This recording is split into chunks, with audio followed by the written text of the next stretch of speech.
أمانيل جرماية سلام كبرات سمعتي نايلومي سولس حموشتو قنبت فنوري ديرنا يفلم الله مكتالكم بخبر نعدم برزيدنت إساياس هزبي إرتراب سنة ما يبجن غل زلقوان أبا كل الأورومو بروجكت ما يمرغو بحلافي هاقراو دحنتن تنزم الرح لوق حبرات إمارات عرب أرما مانشستر سيتي ستلتفا نفاري تتغيمو ناب كارتوم مستيراو مساح مكيادو تقليسو قبتي نبرزيدنت السيسي زنكف درفي زدالوه سنة بباوي أبيت ما أسرتي مويتو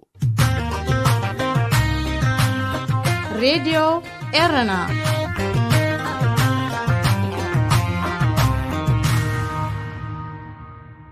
ناب زرزر زينا مسن نسجر هزبي إرترا أبزي نايلبدا كورونا فيروس أوان بواحد ماي أبزج النغل الزلو جيزي برزيدنت إسياس أفوركي أب إثيوبيا كل الأورومو أب ماين موسنا أو حرشان زتكوري بروجكتات مريغو أتي برزيدنت أب لعل هزبي إرترا زلو نعكت قدبو كاب زحلف عمتات عطيرو كوان تغني أب زوانزي مرحتن منيستراتن نهزبتاتهم أب زرقا قلون دحري كورونا فيروس نزهلو مدباتن دمه بزرزر أب زقلتلون زلو أوان نسو بانصارو ناب إثيوبيا عدد بمكياد مدبات لمعات هاجر كمرق ممراتو توسخ نعكات هاب لعلة هزبي زقول حمخانيوم حيال وقنات ريتوتاتهم زهبو حكايم بمنقدي ار-تي-في أبز قبرو زلو قسقواس إيدكم تحتصبو كبلن كلو هزب دما ماي كابي أمسينا كنحتصب نقررانا زي ترخبس نئيدنا النابلة كحتتيو زسم مع زلو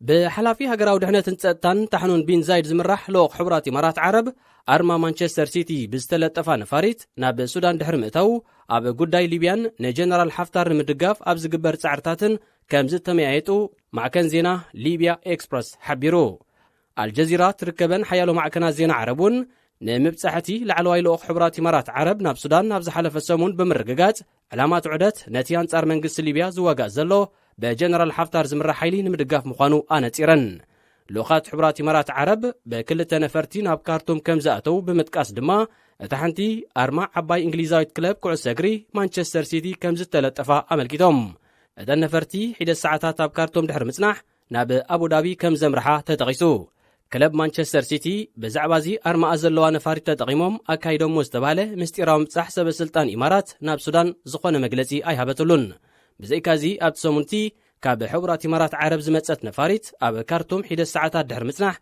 ناب تشاد كم زمرحتون الجزيرة أب تسبت واسفيرو حبرات إمارات عرب نحيلتات جنرال حفتر نمدقاف نيرتران قبتنون كم مساقاقرنا تتغمت وتهدرا وحاقز كتقبر مصنحايو زقلات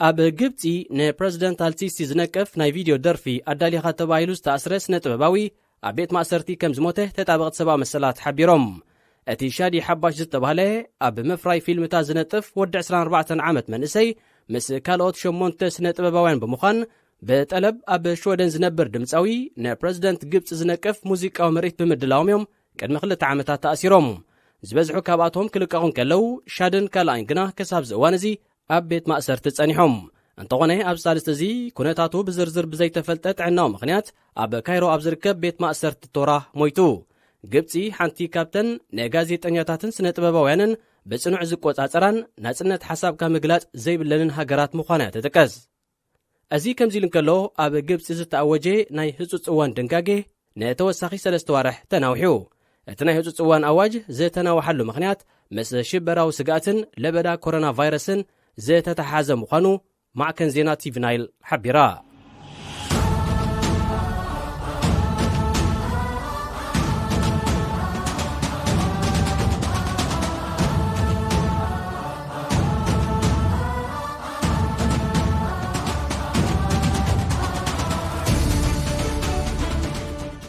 سلام زخبركم أفكارت سبورت نلومي سولوس حموشتو قنبوت زدالنايو مدب سبورت حزنا لكم قريبنا لنا مكتالكم بغبر نعدم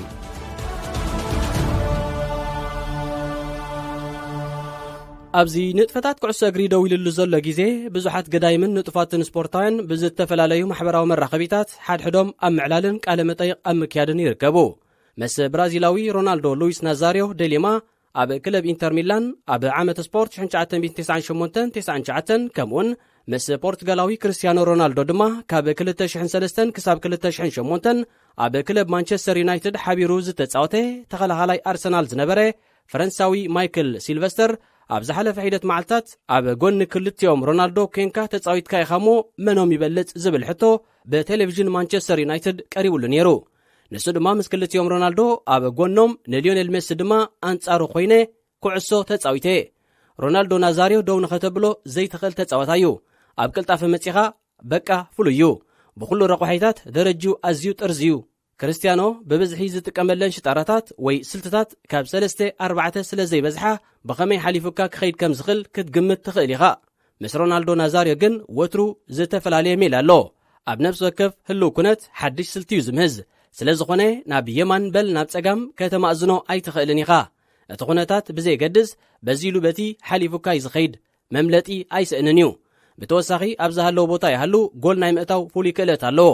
ኣብ ሓደ እዋን ብሰንኪ ኣብ ብርኩ ዝወረዶ ነባር ማህሰይቲ ብሓንቲ እግሩ ጥራይ ክጻወት ተገዲዱ እኳ እንተነበረ ኣብ ኤሮጳ ንዝዓስከሩ ኣለዉ ዝበሃሉ ተኸላኸልቲ ኣሽኪዕዎም ንኽሓልፍ ግን ይጽገም ኣይነበረን ብምባል ሮናልዶ ናዛሪዮ መዳርግቲ ከም ዘይብሉ ምስክርነቱ ይቡ።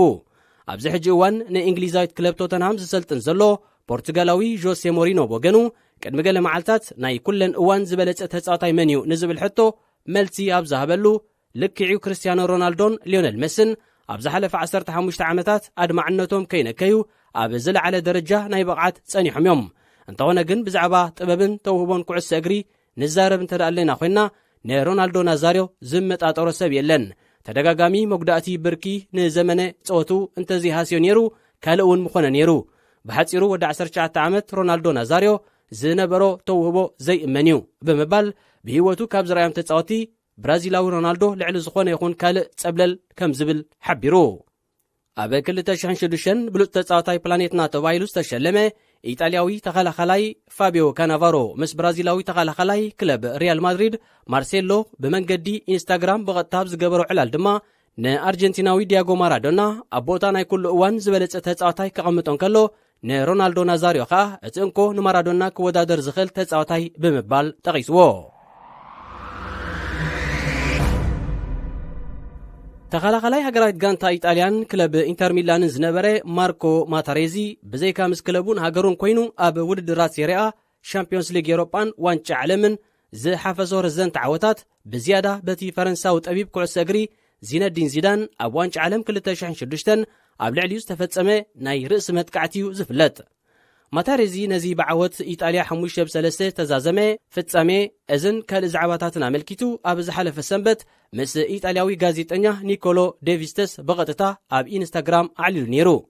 ማታሬዚ ዚዳን ብሕርቃን ማዕረ ብርእሱ ኣፍ ልቡ ሰንቢኡ ኣብ ባይታ ንኽሰጥሖ ዘገደዶ ምኽንያት እንታይ ከም ዝነበረ ብዝኽሪ ንድሕሪት ተመሊሱ ኣብ ዘዘንተወሉ እቲ ናይ ፍጻሜ ጸወታ ጸንኪሩኒ ነይሩ። ዳግማይ ድማ ኣደዳ ኣሻኽ መልሓስ ወዲ ጋንታይ ጀናሮ ጋቱሶ ክኸውን ስለ ዘይደለኹ ነዚዳን ብማሊኡ ወጢጠዮ ጽቡቕ ዕድል ኮይኑ ድማ ካብ ትጽቢተይ ወጻኢ ግብረ መልሲ ሂቡን እምበር ብኣግኡ ብቐይሕ ካርድ ናብ ክፍሊ ምሕጸብ ሰብነት ምስ ተለኣኽኩ ነይረ። ማልያይ ዲኻ ደሊኻ ኣይትታወኽ ግጥም ምስ ተወድአ ክህበካ ኢሉ ኣላጊጹለይ ኣነኻ ኣይፋል ሓፍትኻ እንተትህበኒ እምበር ዝበለጸ ነይሩ ኢለ መሊሰሉ። ብኡ ንብኡ ድማ ኣብ ኣፍ ልበይ ብርእሱ ሃሪሙኒ ኢሉ ነጠንቂ ናይቲ እዋን እቲ ዘጋጠመ ፍሉይ ፍጻሜ ዘርዚሩ። ኣብቲ እዋን ማታሬዚ ንዚዳን ተኸቲቑ ኣብ ግጭት ብምእታው ግዳይ ቀይሕ ካርድ ኣብ ርእሲ ምግባሩ እቲ ዚዙ ብዝብል ሳጓ ዝፍለጥ ተጻዋታይ ኣብ 7 ደቓይቕ ካብ ፍጹም ቅላዕ ንዘቑፀራ መኽፈቲ ሸቶ ናይቲ ግጥሙን ኣብ መበል 19 ደቓይቕ ካብ ፔርሎ ተቐሊዓ ንዝመጸቶ ኩዕሶ ብርእሱ ገጪው ኣብ ሰኪዕት መጋጥምቱ ብምዕላብ ሰሪዝዋዩ። መዓስ እዚ ጥራይ ማታሬዚ ሓደ ካብቶም ንኽልቲአን ጋንታታት ኣብ መወዳእታ ብፍጹም ቅላዕ ንምፍላይ ኣብ ዝተገብረ መስርሕ ነዝተዋህቦም ፍጹም ቅላዕ ምስ ሰኪዕት ዘወሃዱ 5 ተጻወቲ ኢጣልያ እዩ።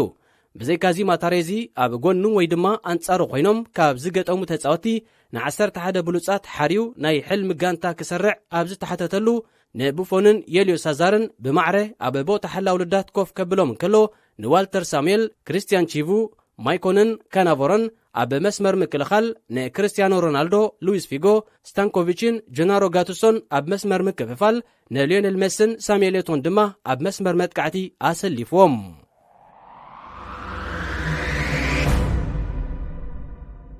ጓል 40 ዓመት ካሪና ሌብላንክ ኣብ 2015 ጫማኣ ክሳብ ትሰቅል ን18 ዓመታት ሓላዊት ልዳት ሃገራዊት ጋንታ ኩዕሶ እግሪ ካናዳ ብምዃን ኣብ 110 ግጥማት ዝተሰለፈትን ተሸላሚት ነሓስ ማዳልያ ኦሎምፒክ ክትከውን ዝበቕዐትን እያ።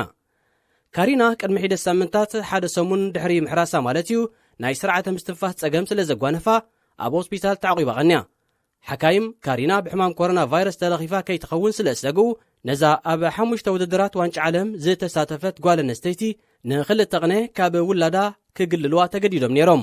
እዚ 40 ዓመት ዝዕድምያ ጓል ኣንስተይቲ ድሕሪ 2 ሳምንታት ካብ ሕማማ ሓውያ ንውላዳ ፓሪስ ደጊማ ክትሓቕፋ ብምኽኣላ ካብ ፀወታ ዋንጫ ዓለም ወይ ድማ ኦሎምፒክ ዝበለጽ ብምባል ነቲ ጋጣሚ ገሊጻቶ። ንሳብ ተወሳኺ ንቢቢሲ ኣብ ዝሃበቶ ቓል ከም ስፖርታዊት መጠን እቲ ዝኸፍአ ወይ ዘተሓሳስብ ነገር ሕማቕ ምጽዋት ወይ ድማ ዘይጠቅም ጎል ምትእንጋድ እዩ። ሕጂ ግን ካብኡ ዝዓቢ ጉዳይ ሞትን ጥዕናን ከም ዘሎ ተረዲእ ኣለኹ ብምባል ካብ ጓላ ተፈልያን ዘሕለፈቶ ግዜ ማዕረ ክንደይ ኣዝዩ ከቢድ ከም ዝነበረ ገሊጻ። ኣርጀንቲናዊ ኣጥቃዓይ ክለብ ማንቸስተር ሲቲ ሰርጂዮ ኣጉዌር ኣብ ልዕሊ ነዘርላንዳዊ ተኸላኻላይ ክለብ ሊቨርፑል ቪርጂል ቫንዳይክ ዘለዎ ኣድናቖት ገሊጹ። ኣጉዌር ኩላትና ከም ንፈልጦ ቫንዳይክ ሓደ ካብ ብሉጻት ተኸላኸልቲ ዓለምና እዩ። ንሱ ቆሟትን ተርኑዕን ኮይኑ ዓርሞሽሽ ዝኾነ ተኽለሰብነት እውን ይውንን። ሓደ ኣንጻር ሓደ ኣብ ዝኾነ ኣጋጣሚ ብጉልበቱ ስለ ዝጻወተካ ኣዝዩ ኣሸጋሪ እዩ። ቁልጡፍ እኳ እንተዘይመሰለ ከም ሓቀ ግን ቁልጡፍ እዩ። ዘንጋራት ኣጋር ስለ ዘለዎ ኣበየበቱ እዩ ዝበጽሕ። ኣነ ብ50 ስጉምቲ ዝበጽሖ ንሱ ብ2 ስጉሚ ጥራይ ክሽፍኖ ይኽእል እዩ። ድሕሪ ምባሉ ክከላኸል እንከሎ ኣዝዩ በሊሕ ስለ ዝኾነ በዚ ይድነቕ እዩ። ተሃንዲዱ ኣያትወካን እዩ። በንጻር ናይዚ ድማ ጥንቁቕን ዕጉስን እዩ። እዚ ኣገባብ ድማ ንብዙሓት ተኸላኸልቲ ብድሆ እዩ። ኣነ ንኣብነት ኣዝየ ቅልጡፍ ስለ ዝኾንኩ ተኸላኸልቲ ተሃንዲዶም ህሩግ ኢሎም ከኣትውን እሞ ኣሽክዕዮም ክሓልፍ እየ ዝደሊ።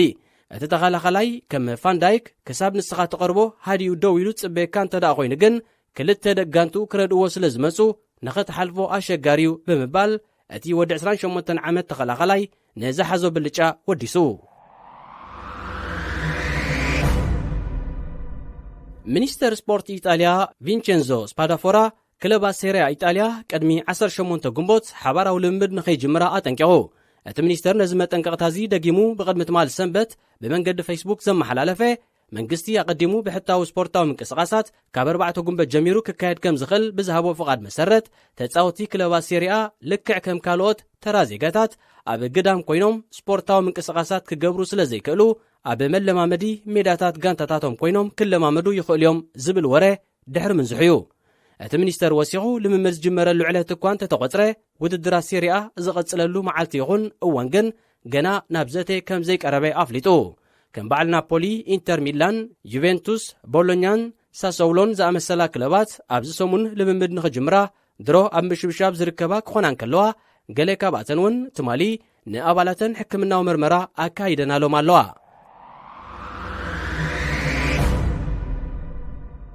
እዚ ከምዚ ኢሉ እንከሎ ሕማም ኮሮና ቫይረስ ቅድሚ ገለ ዋርሕ ኣብ ኢጣልያ ድሕሪ ምኽሳቱ ንዳንኤል ሩጋኒ ፓውሎ ዲያባላ ሓዊስካ ሓደ ካብቶም በቲ ሕማም ዝተለኽፉ 3 ተጻወቲ ክለብ ዩቬንቱስ ፈረንሳዊ ብሌይዝ ማቱዲ ከም ዝነበረ ዝዝከር ኮይኑ እቲ ተጻዋታይ ኣብቲ እዋን እቲ ካብቲ ሕማም ሙሉእ ብምሉእ ሓዊ እኳ እንተሃለወ በቲ ዘጋጠመ ኩነታት ግን ገና ኣብ ትሕቲ ልዑል ፍርሕን ስምባደን ይነብር ከም ዘሎ ብሮስ ስቶሪስ ንዝተባህለት ናይ ዩቲዩብ ቻነል ሓቢሩ።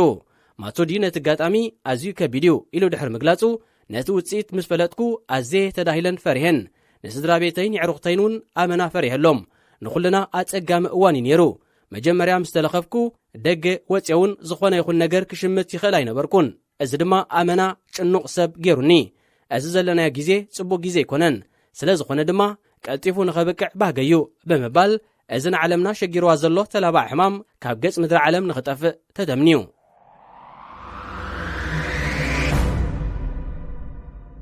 ኣሰልጣኒ ሃገራዊት ጋንታ ኩዕሶ እግሪ ኔዘርላንድ ሮናልዶ ኮይማን ዕውት ናይ ልቢ መጥባሕቲ ከም ዘካየደ ወካሊቱ ትካል ያንሰን ቫሰርማን ኣፍሊጣ። እቲ ወዲ 57 ዓላሚ ብቕድሚ ትማሊ ሰንበት ኣብ ኣፍ ልቡ ድሕሪ ዝተሰምዖ ቐንዛዩ ብህፁፅ ናብ ሆስፒታል ኣምሪሑ። ፌደሬሽን ኩዕሶ እግሪ ኔዘርላንድ ኣብ ናይ ትዊተር ገጹ ኣብ ዘሕለፎ ናይ ደገፍ መልእኽቲ ንኮይማን ብርታዕን ጥዕናዊ ምምሕያሽን ክምነየሉ እንከሎ ሮሜሎ ሉካኩ፣ ጂኒ ዋይናልዱምን ካልኦት ብኮይማን ዝተዓለሙ ብርክት ዝበሉ ተጻወትን ድማ ብመንገዲ ማሕበራዊ ገጻት ንኣሰልጣንዮም ብቕልጡፍ ሙሉእ ጥዕና ንኽረክብ ድሌቶም ገሊጾምሉ ኣለዉ። ኣብ ናይ ፀወታ ዘመኑ ምስ ክለባት ክሮኒንገን፣ ፒኤስቪ፣ ባርሰሎናን ፌኖርድን ዝነጠፈ ኮይማን ሓደ ካብቶም ብብዝሒ ልዳት ተጻይ ጋንታ ብምድፋር ዝፍለጡ ተኸላኸልቲ ነይሩ። ኣብ 685 ግጥማት 239 ሸቶታት ብስሙ ዘመዝገበ ኮይማን ምስ ክለባቱን ሃገራዊት ጋንቱን ከምኡን ኣብ ውድድራት ሃገራውያን ሊጋትን ኤሮጳን ከባቢ 20 ዋናጩ ኣልዒሉ እዩ።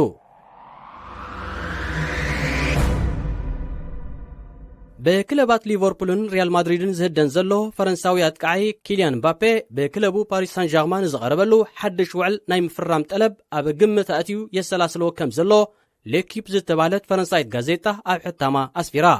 ብመሰረታ ጋዜጣ ዘርግሓቶ ሓበሬታ ምባፔ ኣብዚ ሓድሽ ውዕል ምስ ብራዚላዊ ኔይማር ማዕረ ከስርዖ ዝኽእል ሰሙናዊ 600,000 ፓውንድ ደሞዝ ተቐሪቡሉሎ። CIS ብዝብል ሕጽሮተ ቃል ዝጽዋዕ ኣህጉራዊ ማእከል መጽናዕት ስፖርት ኣብ ፈለማ ናይ ዝሒዝናያ ዘለና ዓመት ንምባፔ 226 ሚልዮን ብምትእምማን ብግምታዊ ዋጋ መሸጣ ተጻወትቲ ዓለምና ቀዳማይ ተርታ ሰሪዕዎ ነይሩ። እዚ ኣብ 2018 ምስ ሃገሩ ዋንጫ ዓለም ጨበጠ ወዲ 21 ዓመት ተጻዋታይ ኣብ 2017 ብ166 ሚልዮን ፓውንድ ካብ ሞናኮ ናብ ፓሪስ ሳን ጀርማ ካብ ሰጋገር ንድሓር ጥራይ ኣብ 120 ግጥማት ንጋንቱ 9 ጎላት ኣበርኪቱላሎ።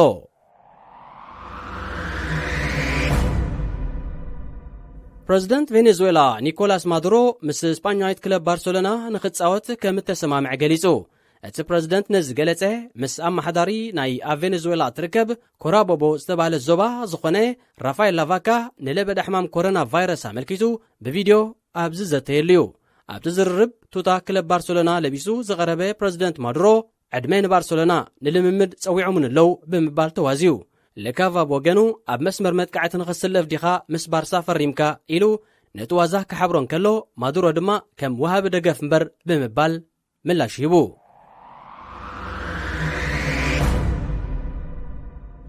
ንኣስታት 2 ዓመታት ኣብ ቤት ማሕቡስ ጸንሐን ካብ ዝቐረበሉ ክስ ድማ ናጻ ዝተባህለን ፕረዚደንት ክለብ ባርሴሎና ዝነበረ ሳንድሮ ሮሴል ካብ ቀይዲ ድሕሪ ምልቃቑ ንፈለማ ግዜ ኣብ ዝገበሮ ቃለ መጠይቕ ግዳይ ዝኾንኩ ብፍርዳዊ ጌጋ ዘይኮነስ ብውዲት እዩ ኢሉ። ብምስጋርን ብምሕባእን ምንጩ ዘይተፈልጠ ዘይሕጋዊ ገንዘብ ተኸሲሱ ዝነበረ ሮሴል እቲ ውንጀላ ብኩነታት ካብ እስጳኛ ክትንጸል እትደሊ ካቶሎንያ ዝተጸልዎ ምዃኑ ብምግላጽ ካቶሎንያ እውን ተዳእ ኮንካ ገበነኛ ኢኻ በቃ ኣኸለ ብምባል ብምረት ተዛሪቡ። ንሱ ብተወሳኺ ቀድሚ ፕረዚደንት ባርሴሎና ምዃኑ ዝኾነ ይኹን ክስ መጺዎ ከም ዘይፈልጥ ነቲ ናይ መሪሕነት መዝነት ካብ ዝሕዝ ንድሓር ግን 72 ጉዳያት ከም ዝተኣናገደ ኣፍሊጡ። ሮሴል ካብዚ ዝተጠቕሰ ክሲ ናጻ ይበሃል ዳ እምበር ብፕረዚደንት ፌደሬሽን ኩዕሶ እግሪ ብራዚል ሪካርዶ ቴክሴራ ንዝተኸፍሎ ኮሚሽን ብዝምልከት ካልእ ተወሳኺ ክሲ ቀሪቡሉ ስለ ዝነበረ ጉዳዩ ገና ኣብ መስርሕ መርመራ ኣሎ። ናይ ቅድም ሻምፒዮን መኸተ ጉስጢ ከቢድ ሚዛን ዓለም ዝነበረ ማይክ ታይሰን ናብ መድረኽ መኸተ ጉስጢ ንምምላስ ንዘካይዶ ዘሎ ጻዕርን ልምምድን ዘንጸባርቕ ቪድዮ ዘርጊሑ። ታይሰን ነዚ ቪድዮ ምስ ዘርግሐ ብዙሓት ሰባት ኣተባቢዖሞ። ሓደ ካብኣቶም ፕረዚደንት ዶናልድ ትራምፕ ድማ ማይክ ሃየ እናጉሰጥካ ቐጽል ብዝብል ጽሑፍ ኣብ ትዊተር ሞራል ሂብዎ።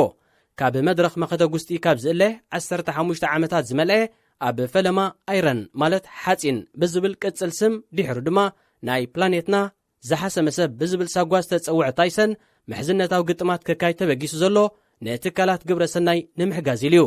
ንሱ ንዝተበገሰሉ ዕላማ ኣመልኪቱ ኣቐዲሙ ኣብ ዝሃቦ መብርሂ ካብ ምሕዝነታዊ ጸወታታት ብዝተረኽባ ኣታዊ ጌርካ ነተን ንግዳም ሓደርን ከም ዝኸማይ ብዕፀ ፋርስ ብኣሉታ ንዝተጸልዉ ሰባትን ዝረድኣ ዝተፈላለያ ትካላት ግብረ ሰናይ ብገንዘብ ምድጋፍ ይከኣል እዩ ኢሉ ነይሩ። ቤልጂማዊ ኣከፋፋሊ ኬቪን ዱብሬይኔ ብማሕበር ኩዕሶ እግሪ ኤሮጳ ኣብ ልዕሊ ክለቡ ማንቸስተር ሲቲ ተወሲኑ ዘሎ ን2 ዓመታት ጸንሕ ካብ ውድድር ሻምፒዮንስ ሊግ ኤሮጳ ናይ ምእጋድ ብይን እንተዳ ጸኒዑ ነታ ጋንታ ክሕድጋ ምዃኑ ኣፍኢሙ።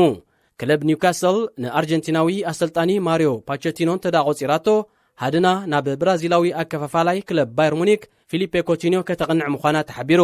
ባርሴሎና ፊናንሳዊ ዓቕማ ክብ ንምባል ፈረንሳዊ አንቷን ግሬዝማን ንዝርከቦም ገለ ሱሙያት ተጻዋቲ ኣብ ዝመጽእ ክራማት ናብ ዕዳጋ ከም እተውርዶም ጋዜጣ ዴይሊ ስታር ኣፍሊጣ። ሪያል ማድሪድ እውን ብወገና ንዌልሳዊ ጋሬዝ ቤይልን ካልኦት 4 ተጻዋትን ክሸጦም መዲባ ከም ዘላ ካብ እስጳኛ ዝተዘርገ ሓበሬታ ኣመልኪቱ። ቶተንሃም ንክሮኤሽያዊ ኣከፋፋሊ ክለብ ባርሴሎና ኢቫን ራኮቲች ንምውናን ኣብ ዝግበር ዘሎ ርብርብ ዝሓሸ ዕድል ሒዛ ከም ዘላ ጋዜጣ ሙንዶ ዲፖርቲቮ ገሊጻ። ኢንተር ሚላን ንፈረንሳዊ ኣከፋፋሊ ክለብ ማንቸስተር ዩናይትድ ፖግባ ንምዕዳግ ድሌት ኣለዋ ተባሂሉ። ክለብ ኣርሰናል ንዕድጊ ተጻወቲ ሓዚኣቶ ዘላ ባጀት ንምድፋዕ ምስ ክለብ ሮማ ንዝርከብ ኣርሜንያዊ ኣከፋፋልያ ሄንሪክ ማክቴርያን ንመሸጣ ድልው ክትገብር እያ። ማንቸስተር ዩናይትድ ንፈረንሳዊ ተኸላኸላይ ክለብ ኤርቢ ላይስቤግ ኢብራሂም ኮናቴ ንምዕዳግ ምስ ወኪሉ ትዘራረብ ኣላ። ክለብ ናፖሊ ብክለባት ሊቨርፑል፣ ኣርሰናል፣ ማንቸስተር ዩናይትድን ሪያል ማድሪድን ነዝድለ ዘሎ ሴኔጋላዊ ተኸላኸሊያ ካሉዲ ኮሊባሊ ብትሕቲ 100 ሚልዮን ፓውንድ ክትሸጦ ባህጊ ከም ዘይብላ ጋዜጣ ዴሎ ስፖርት ጸብጺባ። ክቡራት ሰማዕትና ነዚ ዕለት እዚ ኣዳሊናልኩም ዝነበርና መደብ ስፖርት ኣብዚ ፈጺምና ኣሎና። ዝመጽ ሰሙን ብኻልእ ትሕዝቶ ክሳብ ንራኸብ ንኹልና ሰላም እንትዕናን